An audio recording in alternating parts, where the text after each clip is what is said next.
All right, let's try the next three problems here because they're all a little interesting and require a little bit of kind of adjustment before you can jump in and get the equation. All right, so this is sort of an interesting equation, right? I mean, when you first look at it, you're like, okay, well, maybe I'm subtracting 2, but then immediately that falls apart. So then maybe I'm dividing by 2, but then immediately that falls apart as well. So it's not something really straightforward. Now, it might have to do with the fact that some of these are actually fractions and some of them are not. So what I might try to do is write all of these as fractions. Now I can do that pretty quickly with 4. I can make 4 just be 4 over 1, right? That's an easy change to make. Then I've got 2, which I'll come back to. Then I've got 4 over 3. Then I've got 1, which I'll come back to. And then I've got 4 over 5. Of the 3 fractions that I've written, I think I'm noticing that all of them have a numerator of 4, which is interesting, right? So what if, is there any way that I can write 2 so that it has a numerator of 4? And I think most of you would be quick to say, yeah, that's just 4 over 2. Well, then could I write 1 as a fraction with a numerator of 4? And again, I think most of you would be saying, yeah, well, it's just 4 over 4. Well, what do you notice about this now? Okay, so now that we've changed the form just a little bit, all of our numerators are 4.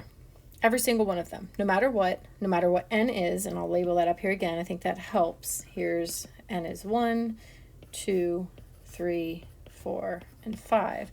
No matter what n is, the numerator is always 4. Always, has to be. Now look at the denominator.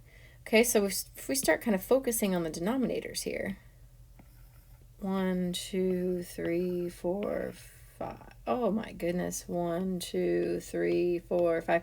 Our denominator matches up with whatever n was in that situation, in that particular term. So a really simple way to write that would just be 4 divided by n. And that's it. There's not much else to it. You have your numerator is always 4 and your denominator is whatever n is. So we've got another fraction. So what I like to do, just like I did in the previous one, is to kind of look at each part individually. So let me write what my n values are up here again. So n is 1, n is 2, n is 3, n is 4, and n is 5. Now we know we're going to have something that has 2 separate pieces. So let's just look at the numerator for a minute, right? So I have 3, 9, 27, 81, 243, dot, dot, dot. Right, so this is when n is 1, 2, 3, 4, and 5. And when you start looking for patterns, you see, oh, look, I can multiply by 3, I can multiply by 3, I can multiply by 3, and so on. And guys, that is an exponential function. I hope now this is the third time that we've seen that just in these problems that we've done together. So I hope that by now you recognize that, oh, okay, well, that's just going to be 3 to the n power. And we don't even need to make any adjustments because 3 to the first power is 3. 3 to the second power is 9. 3 to the third power is 27. So if we plug in n, we're going to get exactly what we need. Okay, so let's now dive into the denominator. So the denominator, we have 1, 2, 6, 24, 120. This one's not quite as easy to see because it's a sort of a new pattern for you. But it's going to be really helpful if you can start to recognize this pattern. So this pattern is your factorial. And here's how you can recognize that. If I multiply, I have to multiply by 2 to get 1 to be 2. And then I multiply 2 by 3. Then I multiply 6 times 4, and then I multiply 24 times 5 to get 120. This is how you recognize whether it's factorial or not. We look at what we're multiplying by is increasing by 1. It's increasing, it's our counting numbers. That's a factorial. So what I know is that for this particular piece, a sub n is just n factorial. Well, if I put those two things together, right, I've got my numerator and my denominator, my overall pattern here is going to be 3 to the n over n factorial.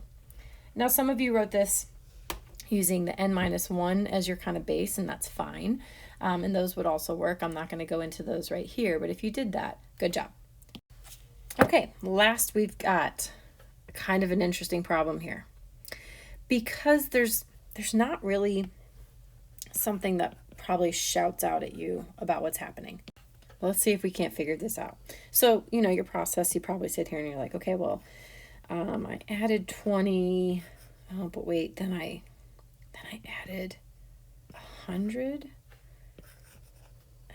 but then I added 500, and then, so this one's plus 2,500.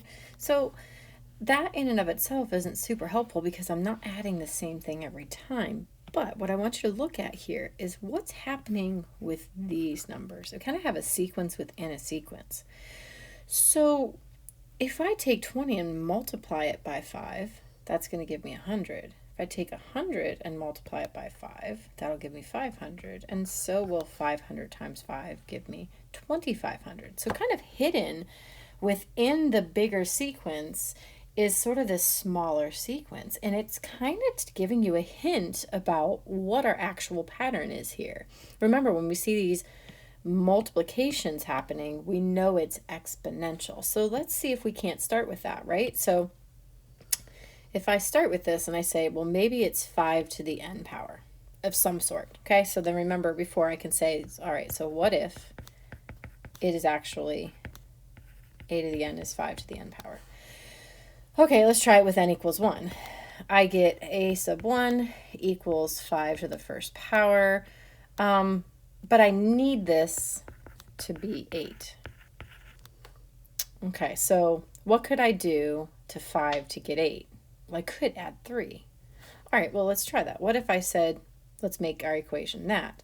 So now, what if our equation is a sub n equals 5 to the n plus 3?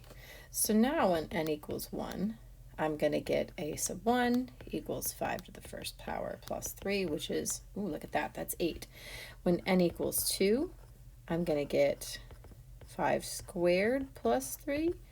Oh, that's 28. That's good, good, good. And then n equals 3, I'm going to get 5 cubed plus 3, which is, that is also good news. That's 128. So that is my equation. Now, some of you may have just recognized that all of these terms are just 3 off of powers of 5. And maybe if you saw that, you went a little bit quicker to your final answer. But these are some of the strategies that you're going to be able to use to help you come up with these equations. Guys, I want you to know these aren't always easy. They're not quick, and you're not going to get it right away. We're just trying to force you to sort of get into this process and this thinking, this type of thinking to help you sort of build your arsenal of knowledge on these sequences. So, if you had trouble with these, go back and try those problems out of the book if you didn't already do so. Okay, nice job.